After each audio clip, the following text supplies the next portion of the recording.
இதில் வந்து இது இல்லை, இதில் தயவுசெய்து இது வந்து மொட்டத்தலைக்கும் முழங்காலுக்கும் இதில் முடிச்சு போடாதீங்க, தப்பு. நம்ம எல்லாம் பேரண்ட்ஸ், நமக்கெல்லாம் நிறைய ரெஸ்பான்சிபிலிட்டி இருக்குது. அதை வச்சு தான் நம்ம பேசணும். அதனால்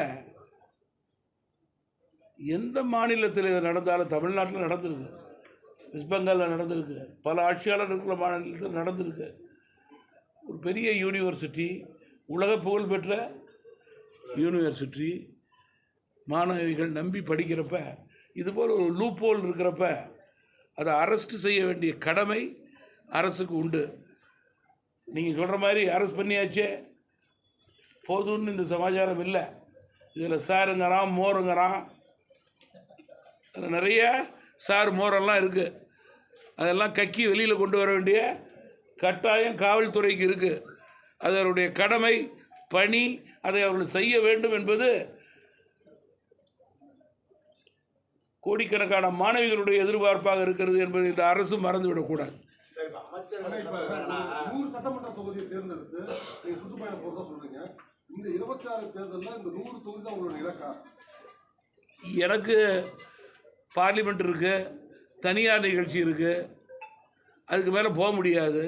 அதனால் எந்த 25 தொகுதி சொல்கிறாங்களோ அந்த 25 தொகுதிக்கு போவேன். அதுதான் கணக்கு, வேறு ஒன்றும் கிடையாது. ப்ராக்டிக்கலாக என்ன பாசிபிளோ அதை செய்கிறோம், ப்ராக்டிக்கலாக என்ன பாசிபிளோ அதை செய்கிறோம், அவ்வளோதானே. ரியாலிட்டி தானே.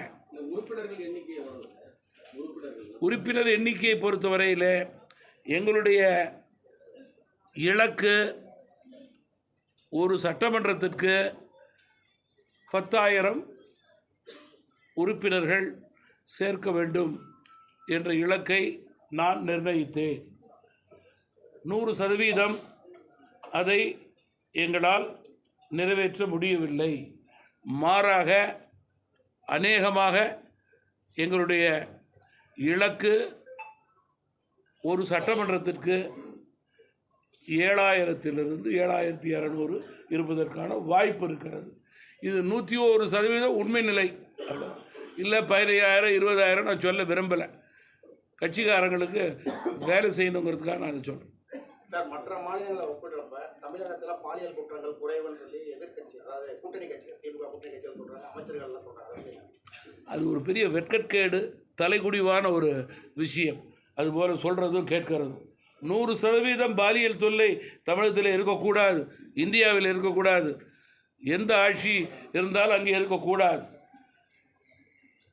அப்படி சொல்கிறது தான் மனிதாபிமானம்.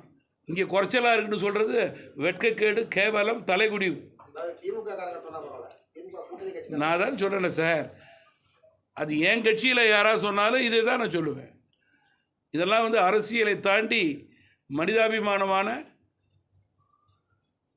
ஒரு உண்மை. இதில் அரசியல் ரொம்ப பூர்த்த வேண்டிய அவசியம் கிடையாது.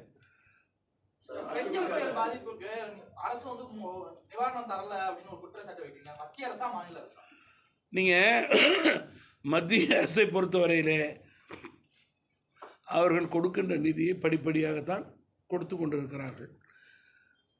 மாநில அரசு, நாங்கள் மாநில அரசை குற்றம் சொல்லுவோம்.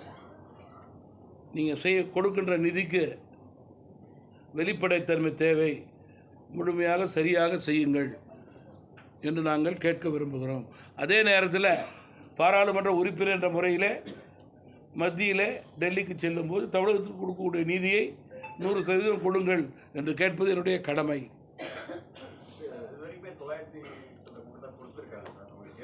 நம்ம போடுற கணக்கு வேறு, அவங்க சொல்கிற கணக்கு வேறு. அதனால் உண்மை நிலைக்கு ஏற்றவாறு செயல்பாடுகள் இருக்க வேண்டும். வெளிப்படை தன்மையோடு பாதிக்கப்பட்டவர்களுக்கு நிவாரணம் கொடுக்க வேண்டும். அதில் அரசியல் கட்சி பாகுபாடு இருக்கக்கூடாது. அதுதான் அதிகமாக இருக்குது.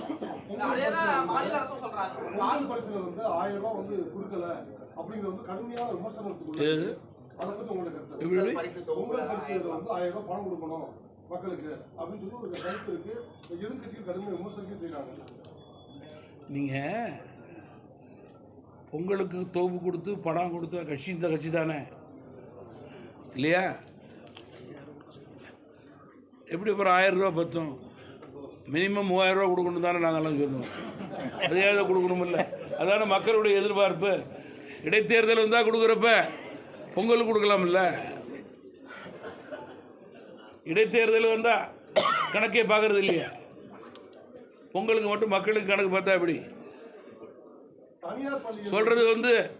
பாதிக்கப்படுற நேரத்தில் மழை பெய்கிறப்ப சொல்கிறது எல்லோருக்கும் கொடுக்கப்படும் அப்படின்னு சொல்கிறது. பாதிப்பு முடிஞ்சு கணக்கெடுக்கிறப்ப இவர்களுக்கு தான், இப்படி இருப்பவர்களுக்கு தான், அப்படி இருப்பவர்களுக்கு தான் சொன்னால் மக்கள் எப்படி உங்களை ஏற்றுக்கொள்வார்கள்? சென்னையில் ஒரு கோட்பாடு, கடலூரில் ஒரு கோட்பாடு, திருவண்ணாமலையில் ஒரு கோட்பாடு. எப்படி அரசை மக்கள் ஏற்றுக்கொள்வார்கள்? Right sir. அரசு பள்ளிகள் 500 பள்ளிகளை தனியாருக்கு தத்து கொடுக்கப்படும் அப்படின்னு நம்ம மினிஸ்டர் பேசினாரு அப்படிங்கிற கருத்து பெரிய சர்ச்சைக்குள்ள இருக்கு. அதை பத்தி உங்களுடைய கருத்து? இன்னைக்கு கூட கூட்டணியினுடைய முக்கிய கட்சி சிபிஎம் முதல் பக்க செய்தியாக இருக்க, அது போன்ற நிலை ஏற்படாது என்று நான் நம்புகிறேன். சார், தமிழ் மாநில காங்கிரஸ் பாஜக கூட்டணியில தொடருதா? சட்டமன்ற தேர்தலில் அதிமுக விஜய் ஆப்ஷன்ஸை கன்சிடர் பண்ணுவீங்க? பாராளுமன்ற தேர்தல் நெருங்கும் போது எங்களது கூட்டணிகள் மேலும் வலுப்பெறும். சட்டமன்ற தேர்தல் நெருங்கும் போது எங்களுடைய கூட்டணிகள் மேலும் வலுப்பெறும். ஒத்த கருத்துடைய கட்சிகள் ஒன்று சேரும். ஆளுங்கட்சியை வீழ்த்துவதற்கான சரியான வியூகம் ஏற்படும். நான் சொல்கிறது, நான் இருக்கிற கூட்டணிக்கு தானே நான் பேச முடியும். நான் எப்படி அடுத்த கூட்டணிக்கு நான் பேச முடியும்? அதுதான் சொல்லிட்டேன். நான் 6 மாதம் கழிச்சு தான் சொல்லிட்டேன். ஒத்த கருத்துன்னா தேர்தலில் மட்டும் ஓட்டு வாங்கி ஜெயிக்கிறது தான்.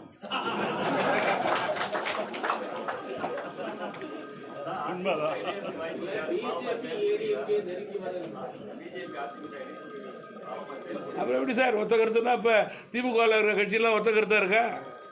சொல்லுங்களேன். இப்போ மற்ற கூட்டணியில் இருக்கலாம் ஒத்த கருத்தாக இருக்கா? எவ்வளோ வேறுபாடுகள், 1 2 இல்லையா? இல்லை, அதுக்கு தான் நான் சொன்னேன். 6 மாதம் எல்லாம் பொறுத்திருந்து பாருங்கள். எல்லா கட்சியும் தங்களை பலப்படுத்த வேண்டும் என்ற உறுதியோடு செயல்பட்டு கொண்டிருக்கிறார்கள். அதற்குண்டான அட்டவணை நாங்கள் கொடுத்த மாதிரி மற்ற கட்சி கொடுப்பாங்க. அதுக்கப்புறம் தானே நெக்ஸ்ட் ஸ்டெப் வர முடியும். அதுக்குள்ளே நான் அலைன்னு சொல்ல முடியாது இல்லையா? ஆனால் இப்போ ஒரு பெரிய கோரிக்கையை முன்வைக்கிறது ஆட்சி அதிகாரத்தில் பங்கு அப்படிங்கிற முன்வைக்கிறாங்க. பாமக நிலைப்பாடு ஆட்சி அதிகாரத்தில் பங்கு என்பது A to Z தமிழகத்தில் உள்ள அத்துணை கட்சியினுடைய தலைவர்களுக்கும் தொண்டர்களுக்கும் அதில் 100% பொருந்தும் என்பதில் யாருக்கும் மாற்றுக்கிறது கிடையாது. அதுபோல் நினைத்து ஆசைப்பட்டால் மட்டும் போதாது. அதற்கேற்றவாறு கூட்டணிகள் அமைய வேண்டும். கூட்டணி தேர்தலை ஒத்த கருத்தோடு சந்திக்க வேண்டும். மக்களுடைய நம்பிக்கை பெற வேண்டும். அந்த கூட்டணி வெல்ல வேண்டும். வென்ற பிறகு அதற்கேற்றவாறு நம்பர்ஸ் இருக்கணும். இதெல்லாம் நிறையா இருக்குது சார். இதில் சும்மா அரசியலுக்காக பேசி போகிற கிடையாது இல்லையா? படிப்படியான சமாச்சாரங்கள் இதில் நிறையா இருக்குது இல்லையா? நான் வேணா என் கூட்டணி கருதி இன்றைக்கி தமிழ் மாநில காங்கிரஸ் கட்சியை பொறுத்தவரையிலே கூட்டணிக்குத்தான் முக்கியத்துவம் கொடுப்போம். அதற்கு பிறகு தான் இதெல்லாம் சிந்திப்போம்னு சொல்லுவோம். என் கூட இருக்கிறவங்களோ எதிர்த்தாப்பில் உட்காந்துருக்கவங்களோ என்ன வேறு மாதிரி தான் இருக்கும். எனக்கு தெரியும். காலத்துக்கு ஏற்றவாறு மாற்றங்கள் தேவை என்று நினைக்கிறார்கள் இல்லையா? அதற்கு தேர்தல் வியூகம், வெற்றி, எண்ணிக்கை, நம்பர்ஸ் இதெல்லாம் இருக்கு இல்லையா? ஒவ்வொரு தேர்தல் வாக்குறுதி என்பது கொடுக்குறாங்க கட்சி சார்ந்தது. இப்போ தேர்தல் வாக்குறுதியில் குழப்பம் இருக்கு அப்படின்னு மக்கள் குழம்புறாங்க. அதை எப்படி பார்க்குறீங்க? அந்த குழப்பம் ஏற்படுறதுக்கு காரணம் திமுக அரசு தான். அதிக வாக்குறுதிகளை கொடுத்து வாக்குறுதிகளை நிறைவேற்றாமல் மக்களை ஏமாற்றிய அரசு திமுக. அதன் அடிப்படையிலேயே இது போன்ற எண்ணங்கள் மக்களுக்கு ஏற்பட தொடங்கி இருக்கிறது. நன்றி சார்.